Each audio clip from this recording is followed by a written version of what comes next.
MBI Channel, saluran dakwah dan tilawah untuk Anda. Assalamualaikum warahmatullahi wabarakatuh. Bismillah, alhamdulillah, wassalatu wassalamu ala rasulillah wa ala alihi wa sahbihi wa man walah, wala hawla wala quwwata illa billah. Asyhadu an la ilaha illallah wahdahu la syarikalah, wa asyhadu anna Muhammadan abduhu wa rasuluh. Allahumma salli ala Muhammad wa ala alihi wa sahbihi wa man tabi'ahum bi ihsanin ila yaumil qiyamah. Amma ba'd. Saudara-saudara, Bapak, Ibu, para pemirsa dan pendengar New MBI Channel yang mudah-mudahan mendapatkan rahmat dari Allah Subhanahu wa taala. Perkenankan pada sesi ini saya sampaikan sebuah tema yang saling terkait dan berurutan. 3 kesalahan manusia dalam memanajemen dirinya dan hartanya, yakni yang sering disebut dengan istilah israf, wat tabdzir, wal bukhl. Israf, berlebihan, tabdzir, dan juga bakhil. Pada sesi yang pertama ini, dan mudah-mudahan bisa berlanjut pada sesi-sesi berikutnya, akan saya bacakan tafsir ayat Al-Quran yang berkaitan dengan tema yang pertama, yakni israf. Firman Allah Ta'ala dalam surat Al-A'raf, dan tafsir yang saya baca adalah tafsir Aisarut Tafasir karya dari Syekh Abu Bakar Jabir bin Musa Al-Jazairi. Surat Al-A'raf ayat 31, bahkan separuh dari surat Al-A'raf ayat 31 ini. Allah Ta'ala berfirman, a'udzubillahi minasyaitonirrajim, wa kulu washrobu wa la tusrifu innahu la yuhibbul musrifin. Makanlah dan minumlah, dan janganlah berlebih-lebihan, janganlah melampaui batas, karena sesungguhnya Allah tidak menyukai orang-orang yang melampaui batas. Beliau Syekh Abu Bakar Jabir Al-Jazairi dalam tafsirnya mengatakan, kulu wasrobu, yakni kulu mimma ahallallahu lakum washrobu. Jadi ketika Allah berfirman makanlah dan minumlah, itu artinya makanlah dari apa saja yang telah Allah halalkan, dan begitu juga minumlah dari apa saja minuman yang telah Allah halalkan. Wala tusrifu, dan janganlah berlebih-lebihan. Beliau mengartikan kata israf dengan kalimat yang umum. Al-israf mujawazatul haddil matlubi fi kulli syai'in. Ini beliau menerangkan definisinya. Israf itu ya melampaui batas yang diperlukan dalam segala sesuatu. Jadi bukan hanya dalam masalah makan dan minum, dalam berpakaian, dalam berkendara, dalam tidur, dalam apa saja. Jika sudah melampaui batas yang diperlukan, itu masuk dalam kelompok israf. Dan ayat ini secara khusus, secara zahiriyahnya dalam masalah makan dan minum. Ketika beliau menafsirkan wala tusrifu, janganlah kalian melampaui batas, bitahrimi ma ahallallah, dengan mengharamkan sesuatu yang telah Allah halalkan, atau sebaliknya menghalalkan sesuatu yang Allah halalkan. Dan ini di masyarakat kita masih banyak terjadi, mengharamkan sesuatu yang Allah halalkan. Jika dicontohkan dalam kitab-kitab tafsir atau oleh para ulama, maka yang dicontohkan itu adalah ketika ahlul kitab masuk Islam dari kalangan Yahudi dan dari kalangan Nasrani dulu di zaman Rasulullah Shallallahu Alaihi Wasallam ketika mereka masuk Islam, ada yang mempersyaratkan dengan melakukan negosiasi kepada Rasulullah dengan mengatakan, izinkan kami masuk Islam, tetapi izinkan kami untuk tetap tidak memakan daging unta. Karena ulama-ulama kami dulu memang melarang kami makan daging unta. Nah, dalam hukum Islam, daging unta adalah suatu yang halal. Nah, di sini orang melakukan nego, tidak akan makan daging unta karena dulu daging unta haram bagi mereka. Maka Rasulullah tidak mengizinkan. Ini dalam ayat yang terkait dengan ayat udkhulu fis-silmi kaffah. Masuklah kalian semua ke dalam Islam secara total. Nah, kalau sebagian diambil, sebagian tidak diambil, ini namanya tidak total, dan ini tidak dibenarkan dalam Islam. Termasuk dalam hal mengharamkan sesuatu yang Allah halalkan, yaitu contoh klasiknya seperti itu. Sedangkan contoh yang modern atau yang terjadi di masyarakat kita, bangsa Indonesia, kita tidak bisa menolak satu kenyataan bahwa ada masyarakat, bahkan masuk golongan masyarakat pelajar Islam. Bagaimana mereka mempunyai suatu acara yang namanya acara bahkan disebut sebagai ibadah, puasa ngerawat. Ya mungkin saudara-saudara, Bapak Ibu termasuk orang-orang yang dekat dengan acara ini karena tetangga kiri kanan melakukannya, terutama pada bulan Muharram yang mereka sebut dengan bulan Surah. Masih ada saja di sana sini saudara-saudara kita yang berpantang makan nasi karena mereka pada bulan itu dengan nama puasa ngerawat yang dimakan adalah owot-owot dan umbi, ketela, singkong dan yang sejenisnya, dan berpantang makan nasi. Berpantang walaupun cuma sebentar, hanya dalam waktu 1 bulan lah atau 40 hari lah, tapi itu sama saja dengan mengharamkan sesuatu yang Allah halalkan, apalagi atas nama agama. Maka ini namanya bagian dari israf, dilarang oleh Allah, wala tusrifu bitahrimi ma ahallallah. Dan contoh yang seperti itu masih beredar di masyarakat kita.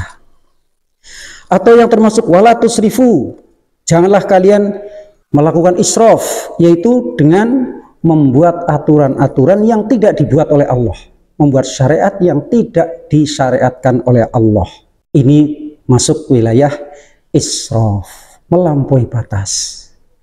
Karena Islam menghendaki al-adl, bersifat tengah-tengah. Jadi kalau kita ingin selamat dari israf, ya ambillah jalan tengah. Apa yang Allah halalkan, itu yang kita konsumsi. Apa yang Allah haramkan, itu yang kita hindari.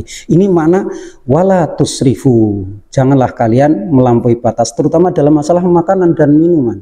Kalau ada teh, kopi, susu, atau minuman-minuman yang kita sebut Pepsi yang masih halal, kenapa kita beralih atau ingin mencoba-coba miras, khomer yang sering disebut dengan nama-nama minkas atau yang lainnya, tetapi yang itu berbau khomer, maka itu namanya israf. Dan masih terjadi di masyarakat kita, khomer mereka meminumnya dengan anggapan halal ketika khomer itu disebut dengan jamu oplosan. Kita orang Jawa, kita tahu jamu yang dioplos, padahal intinya adalah khomer. 2 gelas kecil atau 2 gelek istilahnya dimasukkan ke dalam gelas pelontrong besar, dicampur dengan telur 2, dicampur dengan madu, dicampur dengan jeruk, kemudian dicampur dengan obat kimia yang ada, apa itu bodrek, apa-apa yang namanya obat penyembuh sakit, kemudian diaduk demikian rupa dan diminum, itu disebut jamu. Mereka tidak menganggapnya sebagai sesuatu yang haram karena di situ sebenarnya ada khomernya. Nah, itu juga namanya menghalalkan sesuatu yang Allah haramkan. Jadi kalau ingin selamat dari perbuatan israf ini, ya kita kembali kepada hukum Islam yang tengah-tengah, yang adil. Yang Allah halalkan, ya kita konsumsi. Yang Allah haramkan, ya kita hindari. Itu begitu. Dan beliau Syekh Abu Bakar Jabir Al-Jazairi di dalam footnote-nya, dalam catatan kaki di kitabnya, beliau menyatakan hadhil ayatul karimatu aslun min usulid dawa. Ayat yang mulia ini yaitu wakulu washrabu wa la tusrifu innahu la yuhibbul musrifin adalah pokok dari pokok-pokok pengobatan. Karena ayat ini memerintahkan agar makan dan minum, dan dua kegiatan ini yakni makan dan minum menjadi penopang kehidupan manusia. Dan ayat ini mengharamkan berlebih-lebihan dalam hal makan dan minum. Dan berlebih-lebihan dalam makan dan minum ini walaupun dalam batasan masih halal, tapi ketika kadarnya, ukurannya sudah melampaui batas, maka disebutkan wahuwa sababu kafatil amrod. Itu menjadi penyebab semua penyakit, munculnya semua penyakit bersumber dari berlebih-lebihan dalam mengkonsumsi makanan dan minuman walaupun itu halal. Dan ini sebagaimana Rasulullah Shallallahu Alaihi Wasallam sabdakan, ma mala'a adamiyun wi'an syarron min batnih bihasbibni adama luqaimatun yuqimna sulbahu fa in kana la mahalata fasulusun li ta'amihi wa sulusun li syarabihi wa sulusun li nafasihi. Rasulullah mengingatkan, tidaklah seorang manusia mengisi suatu tempat yang lebih jelek dibandingkan memenuhi perutnya. Mengisi secara penuh, yang paling jelek itu adalah memenuhi perutnya. Perut itu wadah, tempat makanan, tempat minuman. Maka Rasulullah memberikan solusi, cukuplah bagi manusia beberapa suapan saja dalam hal makan. Yang suapan-suapan itu cukuplah untuk menegakkan tulang punggungnya. Lalu jika tidak mungkin hanya dengan 2 suap, 3 suap punggung kita menjadi tegak alias kita menjadi kuat, sehat, ya. Nah, Rasulullah memberikan solusi yang sangat bijak. Fasulusun lit-ta'ami, cukuplah sepertiga untuk mengisi perut kita dengan makanan kita, sepertiganya saja. Kantong atau usus besar kita, sepertiga diisi makanan, nasi atau singkong atau apapun yang namanya makanan pokok, sepertiga. Wasulusun li syarobi, sepertiganya lagi adalah untuk minumannya, dan yang sepertiga biarkan kosong. Rasulullah mengatakan wasulusun li nafasi, untuk ambekan, untuk nafas. Ini pola hidup yang sehat dengan mengkonsumsi makan seperti itu. Ketika seseorang melampaui batas dalam hal mengisi perutnya sampai ke dada bagian atas karena penuh semuanya, maka tunggu saja penyakit akan datang berurutan. Itu ketika dalam pola mengisi. Sedangkan ketika berlebihan dalam satu makanan, kita sering terjadi selalu senang dengan yang pedas-pedas, maka yang datang ini berlebihan dalam hal pedas-pedas, maka yang datang adalah penyakit perut. Ketika kita terlalu sering dan terlalu suka dengan yang berlemak-lemak, maka yang akan datang penyakitnya adalah kolesterol, darah tinggi, dan seterusnya kayak gitu. Jadi ini bagian dari penjelasan Rasulullah Shallallahu Alaihi Wasallam. Dan ada penguat, dalil penguat berasal dari kisah yang terjadi pada kekhalifahan Harun ar-Rasyid. Beliau mempunyai seorang tabib, dokter keluarga, dokter pribadi, dokter Nasrani.